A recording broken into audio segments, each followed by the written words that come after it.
कासिम जब गांव गया तो हर बार की तरह उसके मामू और मुमानी ने उसका शानदार स्वागत किया।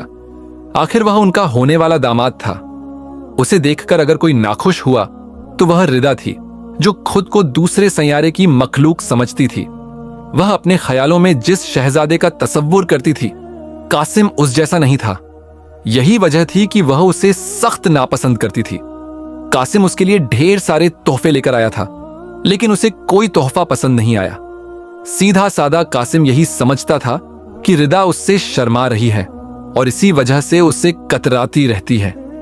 वह बेचारा अपनी मोहब्बत का मारा हुआ था। यही वजह थी कि वह दिल में खुशफहमियों का जहान आबाद रखता था। वैसे भी उसे उम्मीद थी कि शादी के बाद रिदा बदल जाएगी और उससे मोहब्बत करने लगेगी। वह उसके लिए शहर से एक खूबसूरत सी सोने की अंगूठी बनवाकर लाया था और चाहता था कि वह खुद अपने हाथ से उसे पहनाए। इस मकसद की तकमील के लिए अगले दिन जब मामू और मुमानी दोपहर के वक्त सो रहे थे, वह चुपके से रिदा के कमरे में गया और बोला, आज मैं तुम्हारे लिए एक ऐसा तोहफा लेकर आया हूं जिसे देखकर तुम खुश हो जाओगी।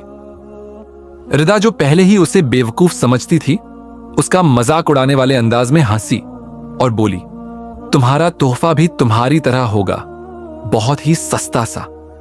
कासिम उसकी तंजिया बात को उसका मजाक समझा और बोला, मैं तुम्हें यकीन दिलाता हूं कि तोहफा तुम्हें जरूर पसंद आएगा, बस जरा अपना हाथ तो दिखाओ। रिदा ने उसकी बात नहीं मानी क्योंकि वह तोहफा देखने पर मजीद थी। मजबूरन कासिम ने अपनी जेब से मखमली डिब्बियां निकाली और उसके अंदर से खूबसूरत सी सोने की अंगूठी निकालकर रिदा को दिखाने लगा। उसे यकीन था कि अंगूठी देखने के बाद रिदा का मुंह हैरत से खुला का खुला रह जाएगा, क्योंकि अंगूठी बहुत ही खूबसूरत थी। मगर उसके अरमानों पर ओस पड़ गई जब रिदा ने तकब्बुर अंदाज में कहा, तुम्हें लगता है कि मेरा खूबसूरत सा हाथ इस सस्ती और छोटी सी अंगूठी के लायक है? तो तुम अपनी यह गलतफहमी दूर कर लो। फर्ज करो, अगर मैं यह अंगूठी पहन भी लेती हूं तो मेरी दोस्तें मेरा कितना मजाक उड़ाएंगी कि तुम्हारे पास मेरे लिए सिर्फ एक अंगूठी बाकी बची थी। ऐसा क्यों नहीं हुआ कि उसके साथ एक छोटा सा लॉकेट सेट भी बनवा कर ले आते? उसकी इस फरमाइश पर कासिम हक्का बक्का रह गया और फिर बोला, बस इतनी सी बात, तुम्हें लॉकेट सेट भी चाहिए? मैं तुम्हारे लिए ऐसी माला तैयार करवा कर लाऊंगा जो तुम्हारी दोस्तों ने कभी ख्वाब में भी नहीं देखी होगी। यह सुनकर वह बोली, हाय, वाकई क्या तुम सच कह रहे हो? क्या वाकई तुम इतने बड़े दिल के मालिक हो? उसके चेहरे पर खुशी भरे रंग देखकर कासिम बोला, तुम्हारी सोच से भी बढ़कर। फिर वह जल्द ही अपने घर वापस आ गया, क्योंकि उसे अपना किया वादा निभाना था और रिदा के लिए खूबसूरत सोने की माला बनवाकर लानी थी। लेकिन वह उससे वादा तो कर चुका था, लेकिन उसके पास इतनी रकम नहीं थी कि वह अपने इस वादे को निभाता। सो घर वापस आने के बाद सबसे पहले वह अम्मा की खिदमत में हाजिर हुआ और बोला, अम्मा, मेरा एक दोस्त बहुत ज्यादा बीमार है, अगर तुम चाहो तो उसके लिए कुछ इमदाद भेज सकती हो। उसे मालूम था कि अम्मा बुरे वक्त के लिए कुछ ना कुछ जरूर जमा करके रखती थी और किसी भी इंसान को परेशानी में देखती तो उसकी मदद करने में देर नहीं लगाती। अम्मा ने अपना सीना थाम लिया और बोली, खुदा खैर करे, किसका लाखों जिगर बीमार हुआ है, मुझे बताओ, मैं अभी जाकर उसे देखती हूं और उसके मां बाप की मदद करती हूं ताकि वह अपने बेटे का इलाज करवा सकें। यह सुनकर कासिम को अपनी बात बनती नजर आई और वह दिल ही दिल में खुश हो गया और बड़ी चालाकी से बोला, हाय मेरी मां, मसला सारा यही है कि मेरा दोस्त इस शहर में नहीं है, बल्कि वह तो मामू जिस गांव में रहते हैं वहीं पर रहता है। सो मैं उसकी मदद करने के लिए चला जाऊंगा। आपने जो कुछ भी देना है मुझे ही दे दो। इस तरह कासिम ने अपनी मां से एक बड़ी रकम लेकर सोने की माला खरीदी और अगले ही हफ्ते दोबारा मामू के घर पहुंच गया। उसने सबकी नजर बचाकर निहायत राजदारी के साथ रिदा को सोने की माला दी तो वह खुश हो गई और बोली, सच बात है कासिम, जिस तरह तुम मेरा ख्याल रखते हो कोई और नहीं रख सकता। मैं खुशकिस्मत हूं कि मुझे तुम्हारा साथ मिला है। तुम वाकई बहुत बड़े दिल के इंसान हो और मुझसे बहुत ज्यादा मोहब्बत करते हो। रिदा के यह अल्फाज सुनकर वह खुद को हवाओं में उड़ता महसूस करने लगा। दूसरी तरफ रिदा, जो उसे बेवकूफ बना रही थी, अपने चचाजाद शाहिद की मोहब्बत में मुब्तला थी और उसी से शादी करना चाहती थी। लेकिन बेरोजगारी और काम धंधे की वजह से शाहिद के घर वाले रिदा का हाथ नहीं मांगते थे और इस बात से भी वह अच्छी तरह वाकिफ थे कि रिदा का रिश्ता बचपन से ही उसकी फुप्पो के घर तय हो चुका है। सो दूर दूर तक उनका मिलन होता नजर नहीं आ रहा था। लेकिन इस बार जो नई चाल रिदा ने चली थी, उसके बाद उसे पक्का यकीन हो चुका था कि वह दिन दूर नहीं है जब वह और शाहिद एक हो जाएंगे। उसके मुतालबे बढ़ते चले गए और वह कासिम से नित नई फरमाइश करती, जिन्हें कासिम झटपट पूरी कर देता। वह उसकी मोहब्बत में अंधा हो चुका था और उसकी हर ख्वाहिश को हुक्म का दर्जा देता था। वह एक दुकान पर मामूली सा सेल्समैन था और उसकी तनख्वाह बेहद मामूली थी। अपनी महबूबा की फरमाइश पूरी करने के लिए उसने अपने सब दोस्तों से बहुत ज्यादा उधार ले लिया और इस तरह उसका बाल बाल कर्ज में जकड़ गया। मगर रिदा की फरमाइशें कम होने का नाम ही नहीं ले रही थीं। अगर कासिम उसे मना करने या समझाने की कोशिश करता तो वह फौरन मुंह बना लेती और कहती, बस इतनी ही थी तुम्हारी मोहब्बत। कासिम, जो उसे हर लिहाज से अपनी मोहब्बत के सच्चा होने का सबूत देना चाहता था, उसकी हर बात पर अमल करता और उसकी फरमाइश पूरी करता रहता। उसने कासिम से ढेर सारे जेवरात लिए और सारे जेवरात शाहिद को दे दिए। शाहिद ने अपना कारोबार शुरू कर लिया और दिन रात तरक्की करते हुए सबको हैरान कर दिया। जब उसका कारोबार अच्छा चल पड़ा तो उसने रिदा के मां बाप से उसका हाथ तलब किया, तो उन्होंने फैसला करने में देर नहीं लगाई, क्योंकि वह कासिम से कहीं ज्यादा कमा रहा था। उन्होंने फोन पर कासिम से माफी मांगकर रिश्ता खत्म कर दिया और इस तरह कासिम को उसकी बेवकूफी की सजा भी मिल गई। कासिम की मां बहुत रोई, क्योंकि इकलौते भाई ने उससे रिश्ता खत्म कर दिया था और अब वह दोबारा गांव नहीं जाना चाहती थी। मगर कासिम एक बार जरूर कोशिश करना चाहता था। सो जब वह मामू के दरवाजे पर गया तो उन्होंने उसे देखकर यह कहकर दरवाजा बंद कर दिया कि अब हमारा और तुम्हारा कोई रिश्ता नहीं है, सो अब यहां का रुख मत करना। कासिम मायूस होकर वापस लौट आया और सदमे के मारे उसका बुरा हाल था। कुछ दिन गम की हालत में गुजारकर जब वह अपने सेठ की दुकान पर काम करने के लिए पहुंचा तो यह देखकर हैरान रह गया कि वहां कर्जदारों का हुजूम था और हर शख्स अपनी रकम का मुतालबा कर रहा था। यह देखकर कासिम के होश उड़ गए। उसका सेठ आगे बढ़ा और कासिम का गिरेबान पकड़ते हुए बोला, मैं तुझे बहुत ईमानदार और नेक समझता था, लेकिन आज इन सबको यहां देखकर मुझे अंदाजा हो गया है कि तू बहुत बेईमान है। लोगों से कर्ज लेता है और वापस नहीं लौटाता। तेरी इस कारस्तानी से मेरी दुकान की साख को भी नुकसान पहुंच सकता है, इसलिए अभी और इसी वक्त यहां से निकल जा। मैं तुझे दोबारा यहां अपनी दुकान के आसपास भी ना देखूं। कासिम बड़ी मुश्किल से कर्जदारों और सेठ से अपनी जान बचाकर घर पहुंचा और घर आकर जोर जोर से रोने लगा। तो उसकी मां ने उसे गले लगाया और कहने लगी, बेटा, रिश्ते आसमानों पर तय होते हैं। मैं अपने भाई की वजह से शर्मिंदा हूं और तुझसे माफी चाहती हूं। मैं तुझसे वादा करती हूं कि मैं तेरी शादी एक बहुत ही खूबसूरत लड़की से करवाऊंगी। रिदा तेरे लायक ही नहीं थी, वरना तेरी जिंदगी में जरूर शामिल होती। तू गम न कर और अपने काम में दिल लगा। कासिम रोते हुए बोला, अम्मा, मुझे रिश्ता टूटने का इतना गम नहीं है, बल्कि इस रिश्ते को निभाने के लिए मेरा बाल बाल कर्ज में जकड़ा जा चुका है। मैं इसीलिए परेशान हूं। यह कहकर उसने सारी कहानी अपनी मां को कह सुनाई तो उसकी मां सिर पकड़कर बैठ गई और बोली, एक मामूली लड़की की खातिर तू इतना बेवकूफ बन जाएगा, यह मैंने कभी नहीं सोचा था। वह तुझसे इतना माल और दौलत लूटकर चलती बनी और तूने मुझसे जिक्र करना तक मुनासिब न समझा। अम्मा सदमे की कैफियत में थीं और उनका बस नहीं चल रहा था कि वह कासिम को पीट डाले। लेकिन इस वक्त कासिम की हालत भी बहुत बुरी थी। उसी वक्त दरवाजे पर दस्तक हुई। कासिम ने उठकर दरवाजा खोला तो वहां कुछ लोग खड़े अपनी रकम का मुतालबा कर रहे थे। कासिम ने उनसे जल्द रकम वापस देने का वादा किया और फिर वह लोग वहां से चले गए। अब अम्मा और कासिम दोनों की रातों की नींदें उड़ चुकी थीं। अम्मा जो पहले रिश्ता टूटने के गम में बेहाल थीं, अब सब कुछ भुलाकर कासिम का कर्जा चुकाने के बारे में सोचती रहती। पास कोई जेवर भी नहीं था कि जिसे बेचकर वह कासिम की मदद कर सकती। सो एक ही चारा बाकी बचा था कि कर्जदारों से पीछा छुड़ाने के लिए यह बड़ा सा मकान बेच दिया जाता। उन्होंने इस मकान को लेकर कई ख्वाब देखे रखे थे, क्योंकि यह मकान कई साल से यूं ही उजाड़ सा पड़ा था। उनके पास इतनी दौलत नहीं थी कि मकान को अच्छे अंदाज में तामीर करवाती।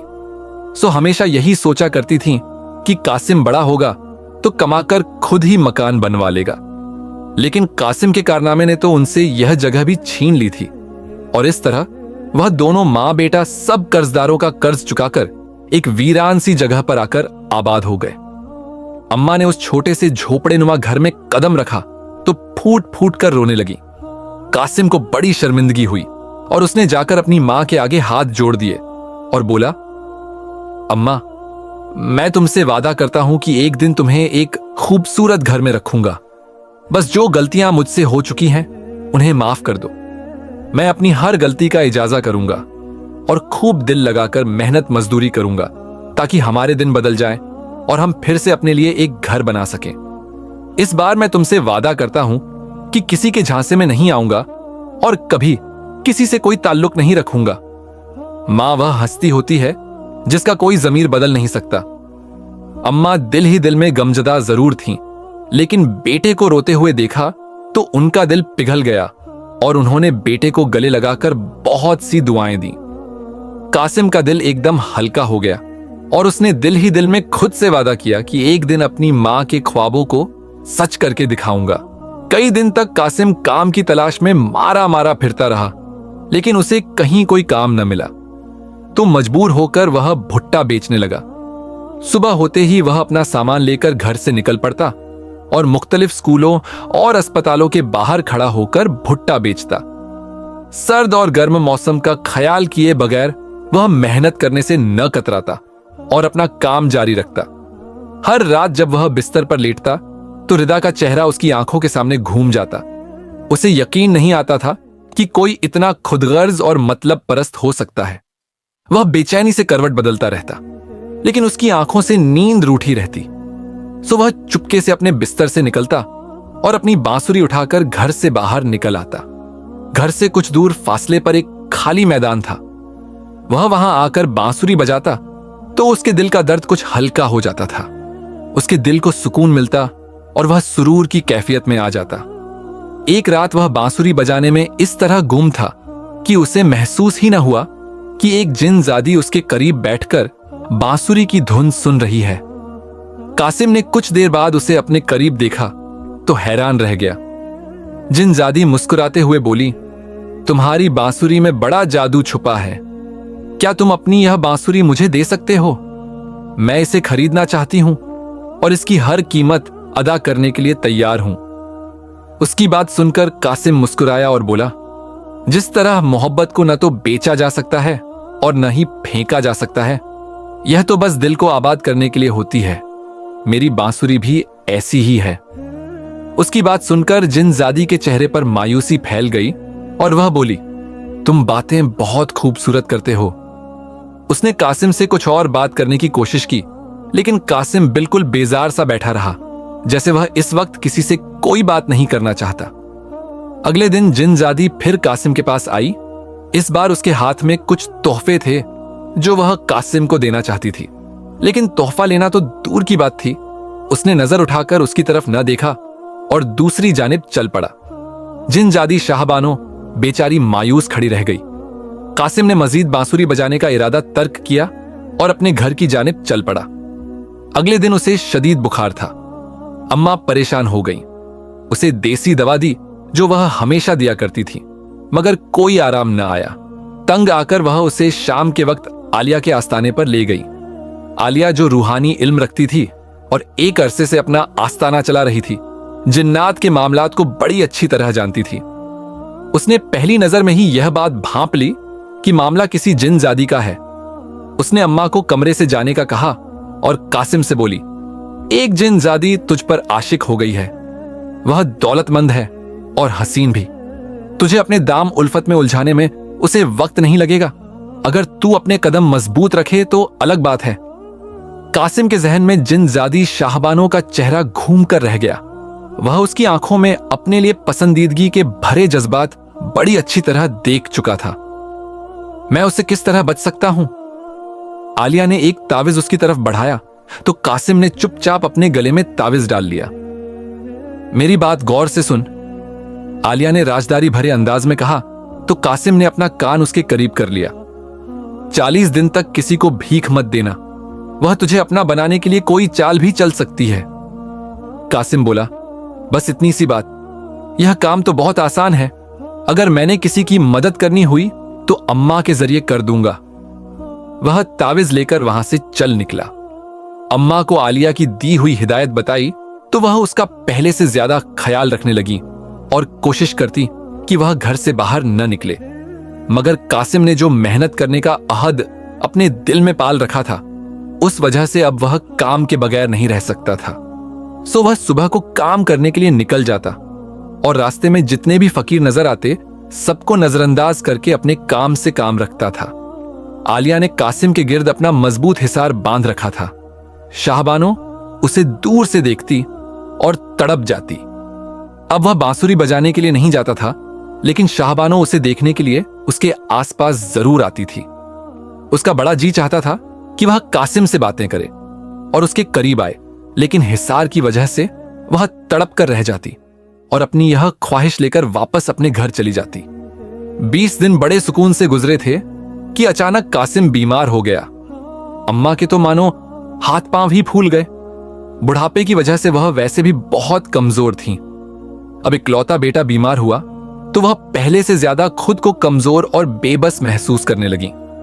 अपनी इस परेशानी का जिक्र फोन पर अपनी बहन से किया तो बहन से रहा न गया और उसने अपनी बेटी को खाला की खिदमत करने के लिए भेज दिया। कासिम की खालाजाद हीरा एक खिदमत गुजार और अच्छी लड़की थी।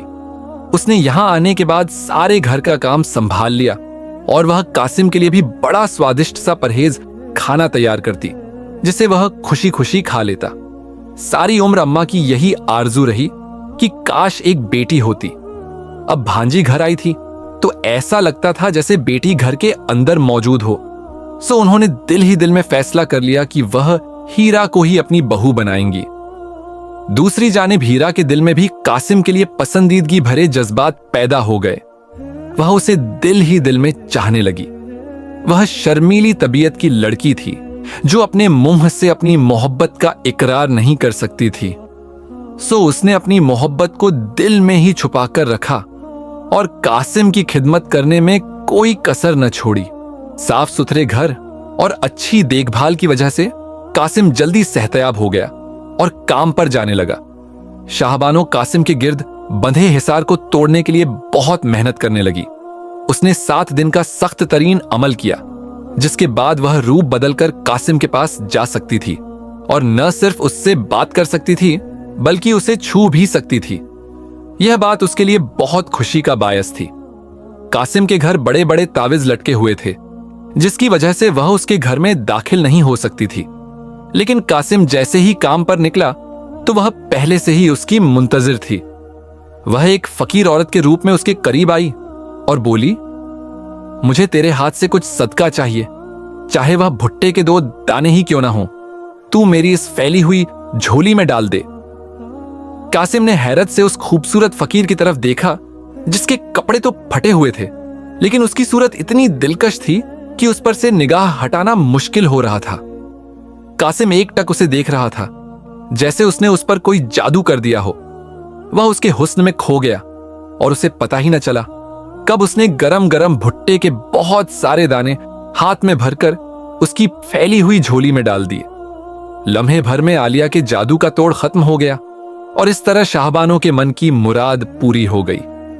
यहां से शाहबानो की मोहब्बत ने नया मोड़ लिया और उसका महबूब जैसे उसकी दस्तरस में आ गया। हीरा की बड़ी चाहत थी कि कासिम उससे इजहार मोहब्बत करता।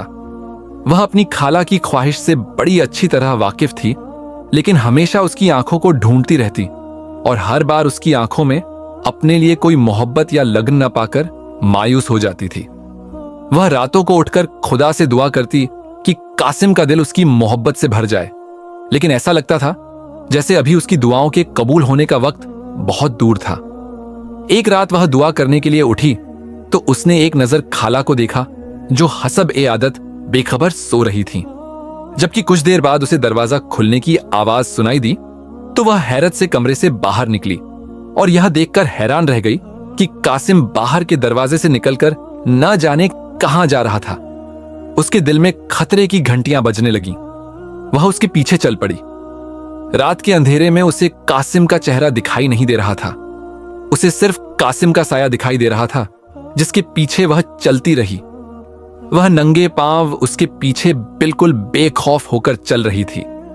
इस वक्त उसे सिर्फ अपने महबूब की परवाह थी और उसके दिल से हर खौफ मिट चुका था। कासिम अगर पलटकर देखता तो उसे पा लेता, लेकिन इस वक्त तो जैसे वह किसी नशे में डूबा हुआ था। 20 मिनट चलने के बाद वह पहाड़ों पर चढ़ गया। नंगे पांव चलने की वजह से हीरा के पांव जख्मी हो चुके थे और वह थकान से चूर थी। वह एक बड़े से पत्थर पर बैठकर कासिम को पहाड़ों पर चढ़ता हुआ देखने लगी। उसी वक्त पहाड़ की ऊंचाई पर एक सफेद रंग के लिबास में जिन जादी दिखाई दी। वह अपने दोनों बाजू फैलाए कासिम की मुंतजिर थी। कासिम दौड़कर उसकी बाहों में समा गया, जबकि हीरा के लिए यह मंजर देखना न काबिले बर्दाश्त था। वह दोनों किसी तीसरे की मौजूदगी से बेखबर एक दूसरे में समाये हुए सरगोशियों में न जाने कौन से अहदो पैमान कर रहे थे। हीरा मायूस सी बैठी अपनी मोहब्बत पर नोहा कर रही थी। उसकी आंखों से आंसू जारी थे और दिल बुरी तरह बोझिल था। काश मैं कभी इस शहर का रुख न करती तो यूं अपने सुकून को तबाह और बर्बाद होता हुआ न देख रही होती। काश मैंने कभी तुम्हें नजर भरकर न देखा होता और कभी अपने दिल में तुम्हारी मोहब्बत को महसूस न करती। वह खुद से मुखातिब थी और मुंह ही मुंह में बड़बड़ा रही थी। वह बोझिल कदमों से वापस घर की तरफ चल पड़ी। आज जो पर्दे उसकी नजरों के सामने से हटे थे, उन्होंने उसे बेहाल कर दिया। उसने मुंह धोया, अपने पैरों को साफ किया और बिस्तर पर आकर लेट गई, मगर नींद उसकी आंखों से कोसों दूर थी। उसकी जिंदगी का सुख चैन तो वह शख्स ले गया था जो इस वक्त एक जिनजादी की बाहों में खुशखुर्रम अपनी रात गुजार रहा था। मोहब्बत इस तरह इंसान को खाक करती है, यह उसने कभी नहीं सोचा था।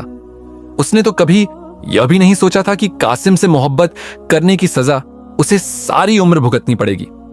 आह, दर्द ही दर्द था और आने वाले दिनों में उसके लिए सख्त आजमाइश छुपी हुई थी। जब इंसान मोहब्बत करता है तो हर सजा को सहने के लिए तैयार हो जाता है। बिल्कुल इसी तरह हीरा भी हर सजा सहने के लिए तैयार हो गई। कासिम पूरा दिन नॉर्मल रहता और रात को चुपके से उठकर जिनजादी के पास चला जाता। इस बात से सिर्फ हीरा अच्छी तरह वाकिफ थी। अम्मा को इस बात की खबर न हो सकी। उन्होंने अपनी बहन से हीरा का रिश्ता तलब किया और इस तरह कासिम और हीरा का रिश्ता तय हो गया। हीरा चाहती तो उस रिश्ते से इनकार भी कर सकती थी, लेकिन उसके लिए इतना काफी था कि वो अपनी मोहब्बत को पा रही थी और वह यह समझती थी कि वह अपनी मोहब्बत का असीर बनाकर कासिम को जल्दी जिनजादी की मोहब्बत से आजाद करा देगी। लेकिन यह उसकी बहुत बड़ी गलतफहमी थी। अगर मोहब्बत से दामन बचाना इतना ही आसान होता तो शायद वह अब तक कासिम की मोहब्बत से आजाद हो चुकी होती।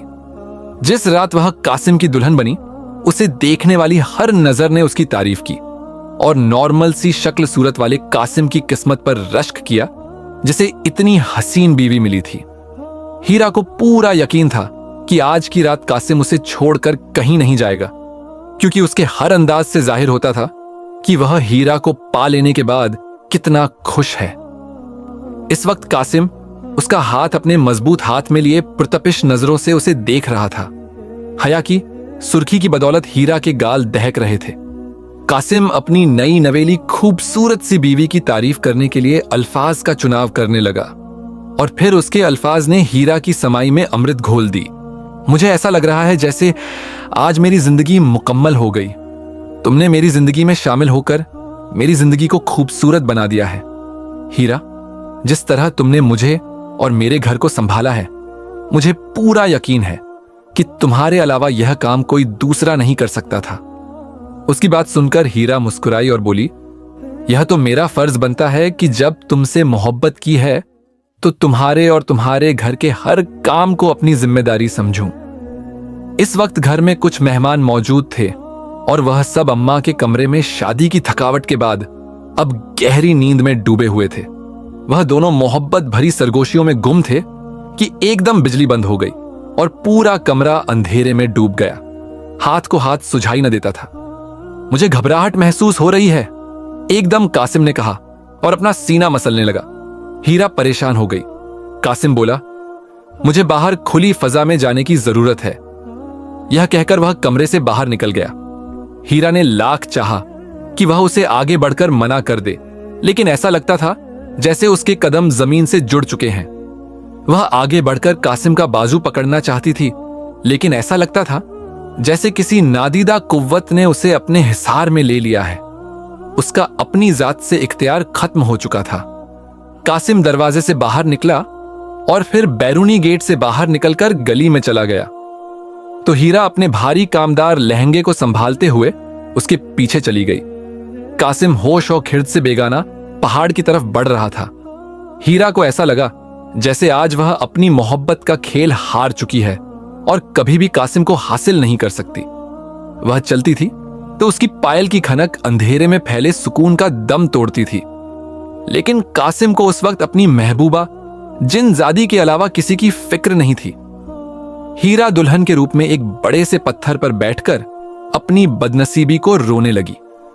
शायद वह दुनिया की पहली दुल्हन थी जिसे उसका शौहर शादी की पहली रात हसीन रूप में छोड़कर एक जिनजादी के साथ रात गुजारने जा रहा था। हीरा काफी देर तक वहां बैठकर आंसू बहाती रही। कुछ ही देर में जिनजादी के कहकहे गूंज रहे थे। हीरा को ऐसा महसूस होने लगा जैसे वह उसका मजाक उड़ा रही हो, लेकिन दरहकीकत वह अपने मिलन का जश्न मना रही थी। कुछ देर बाद हीरा मायूस होकर अपने लहंगे को संभालती हुई वापस आ गई। उसे जिंदगी ने बहुत बड़ी शिकस्त से दो चार किया था। कपड़े तब्दील करने के बाद वह गहरी नींद में डूब गई, तो न जाने किस वक्त कासिम वापस घर आया और आकर चुपचाप उसके बराबर में लेटकर सो गया। अगले दिन सुबह नाश्ते के बाद अम्मा ने यह कहकर उन दोनों को कमरे में भेज दिया कि तुम दोनों की नींद पूरी नहीं हुई होगी, सो तुम दोनों आराम करो। हीरा कासिम से बात करने का इरादा कर चुकी थी, सो वो मौका मिलते ही कासिम के रूबरू आ खड़ी हुई और बोली, अब आपकी शादी हो गई है, सो मैं चाहती हूं कि आप अपना हर ताल्लुक जिनजादी से खत्म कर लें। उसकी बात सुनकर कासिम के चेहरे पर हैरत भरे तासुरात उजागर हुए, जैसे उसे हीरा की बात पर यकीन न आ रहा हो। हीरा, तुम्हें शर्म आनी चाहिए। एक इज्जतदार और शरीफुन्नफ्स जिनजादी पर बहतान बांध रही हो। कम अज कम मुझे तुमसे ऐसी उम्मीद नहीं थी। तुम मुझ पर शक कर रही हो। हीरा को कासिम की बात सुनकर गुस्सा आ गया और वह बोली, एक तो आपने जिनजादी के साथ नाजायज ताल्लुकात कायम कर रखे हैं और दूसरा अपनी गलती को सुधारने के बजाय मानने से भी इनकार कर रहे हैं। कासिम हीरा की बात सुनकर आग बगुला हो गया। मैं अगर एक फकीर जिनी की मदद करने के लिए उसके पास जाता हूं तो तुम्हें ऐसा लगता है कि मैं और वह किसी गलत रिश्ते में मुलतविस हैं। तुम्हें अपने शौहर पर इल्जाम लगाते हुए शर्म करनी चाहिए। कासिम अपनी गलती मानने को तैयार नहीं था। उसे शायद कुछ भी याद नहीं था। यही वजह थी कि वह हीरा से लड़ने लगा और गुस्से में वहां से उठकर चला गया। इस वक्त हीरा को बिल्कुल समझ नहीं आ रही थी कि उसे क्या करना चाहिए। दूसरी तरफ अपने महबूब शौहर को एक जिनजादी की बाहों में देखना भी ना काबिले बर्दाश्त था। उन्हीं दिनों उसे यह खुशखबरी मिली कि वह मां बनने वाली है। कासिम और अम्मा यह बात सुनकर बहुत खुश हुए। कासिम ने उसकी देखभाल करने में कोई कसर न छोड़ी और खुशखबरी मिलने के बाद वह सारी नाराजगी भूल गया, जबकि यह बात हीरा की समझ से बाहर थी कि उससे इतनी मोहब्बत जताने के बावजूद वह हर रात उठकर पहाड़ पर चला जाता था। वह किसी रात नागा न करता और हर रात हीरा की कांटों पर गुजरती। वह अपनी वजह से किसी को दुखी नहीं करना चाहती थी, सो हंसती मुस्कुराती रहती ताकि किसी को भी मालूम ना हो सके कि उसकी जिंदगी में क्या तूफान मचा है। एक दिन अम्मा ने उससे पूछ ही लिया, क्या बात है हीरा पुत्र, दिन ब दिन कमजोर होती जा रही है। न तो तू अच्छी तरह कुछ खाती पीती है और न ही अपना ख्याल रखती है। इस तरह तेरी ही नहीं बल्कि तेरे होने वाले बच्चे की सेहत भी खराब हो जाएगी। अम्मा की बात सुनकर वह मुस्कुराई और बोली, मैं बिल्कुल ठीक हूं। आप मेरे बारे में कुछ ज्यादा ही हसास हो रही हैं। उसने हंसकर उन्हें टालना चाहा, लेकिन ऐसा लगता था जैसे अम्मा इस वक्त कोई भी बहाना सुनने के मूड में नहीं है।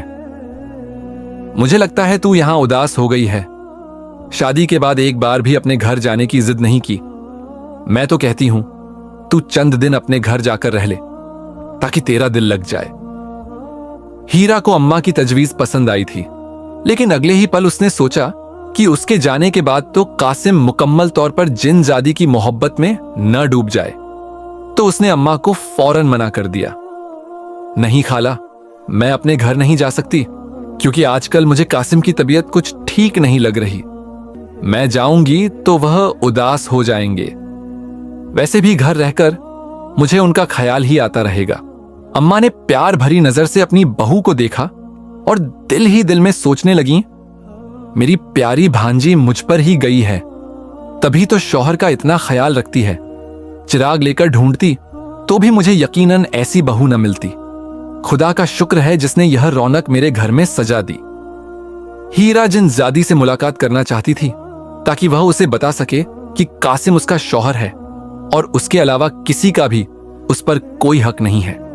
वह कई दिन तक कोई ऐसा तरीका तलाश करती रही जिस पर अमल करके वह जिनजादी से मुलाकात कर सकती, लेकिन रात के वक्त कासिम की मौजूदगी में वह उससे नहीं मिल सकती थी। इस बार अम्मा उसे चेकअप के लिए बड़े अस्पताल लेकर गईं, तो उसने डॉक्टर को नींद न आने का बहाना बनाकर बहुत सारी नींद की दवा ले ली और एक रात खाने में मिला दी। तो कासिम शादी के बाद पहली बार बड़ी गहरी नींद सोया। हीरा उसके सिरहाने बैठी रही। शादी के बाद आज पहली रात थी कि वह उठकर जिनजादी के पास नहीं गया था। हीरा की खुशी का कोई आलम न था। उसे ऐसा लग रहा था वह कुछ कामयाब होने लगी है। उसे उम्मीद नजर आने लगी कि जल्द ही जिनजादी उसके और कासिम के दरमियान से निकल जाएगी। मगर फिलहाल यह वक्त अमली कदम उठाने का था, न कि खुशफहमी तले बैठकर यह रात जाया करने का। वह उठी और दबे कदमों चलती हुई घर से बाहर निकल गई। उसका रुख पहाड़ की जानिब था, जहां कासिम और जिनजादी मुलाकात किया करते थे। जिनजादी अपने लंबे बाल खोले और भारी जेवरात पहने अपने महबूब कासिम की मुंतजिर थी, लेकिन जैसे ही उसने हीरा को वहां आते देखा, उसकी आंखों से शोले बरसने लगे और गुस्से के मारे उसने अपनी जबान बाहर निकाली तो ऐसा लगता था जैसे उसकी जबान से आग बरस रही है। उसी आग की तपिश की वजह से हीरा उसके करीब न जा सकी, लेकिन तेज आवाज से बोली, ऐ जालिम जिनजादी, तू क्यों मेरा घर तबाह करना चाहती है? मेरे बच्चे के बाप को मुझसे छीनकर तुझे आखिर क्या मिलेगा? जिनजादी हीरा के ऊपर नजरें जमाते हुए बोली, तू मेरे और कासिम के दरमियान आने वाली कौन होती है? मैं तुझे इसकी बीवी नहीं मानती, क्योंकि कासिम सिर्फ मेरा है और जल्द ही मैं उसे यहां से लेकर दूर चली जाऊंगी। फिर तू उसके बच्चे को सीने से लगाकर अपनी मोहब्बत का जश्न मनाना। यह कहकर वह बेहद अंदाज में हंसने लगी, जैसे वह हीरा का मजाक उड़ा रही हो। हीरा बड़े सब्र तहम्मुल से बोली, तुम अपनी ताकत के बल बोते पर बहुत कुछ कर सकती हो, लेकिन एक बात याद रखना, औरत उस वक्त तक कमजोर होती है जब तक वह मां नहीं बनती। खुदा ने एक मां के दिल में बड़ी ताकत रखी है।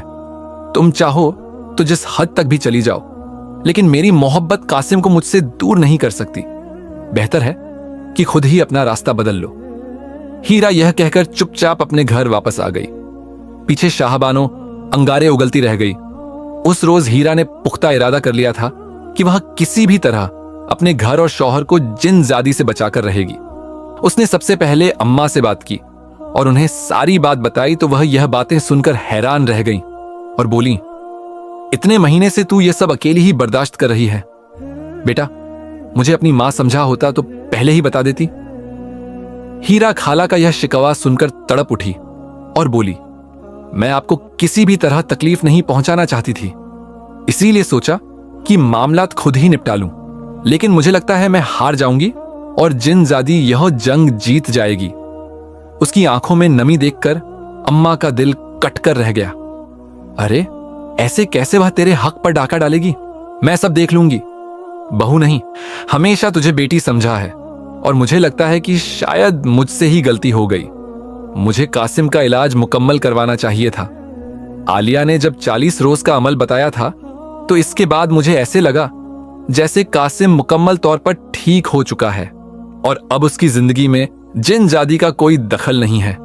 सो मैं दोबारा आलिया के पास नहीं गई, लेकिन आज ही मैं उसके पास जाऊंगी और जिन जादी से पीछा छुड़ाने का कोई अमल पूछ कर आऊंगी। अम्मा ने चादर ओढ़ी और उसी वक्त घर से बाहर निकल गई।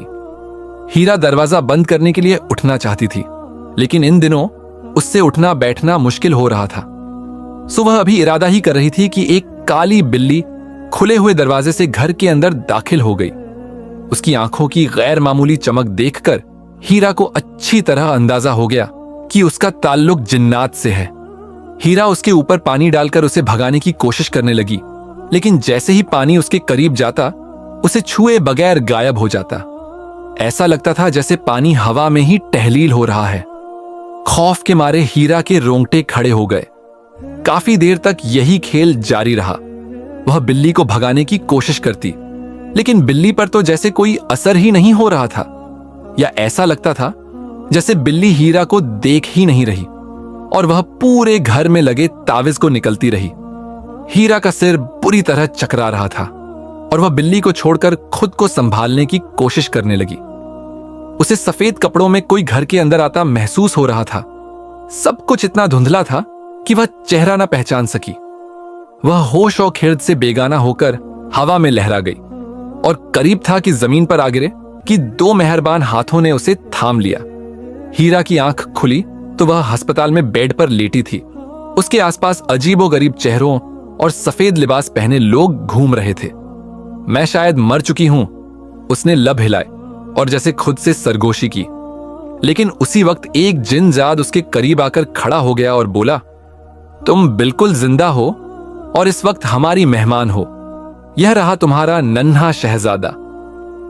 एक बेहद खूबसूरत जिनजादी एक प्यारा सा बच्चा लेकर उसके करीब आई और बच्चे को उसके पहलू में लिटा दिया। ओह, यह मेरा बेटा है।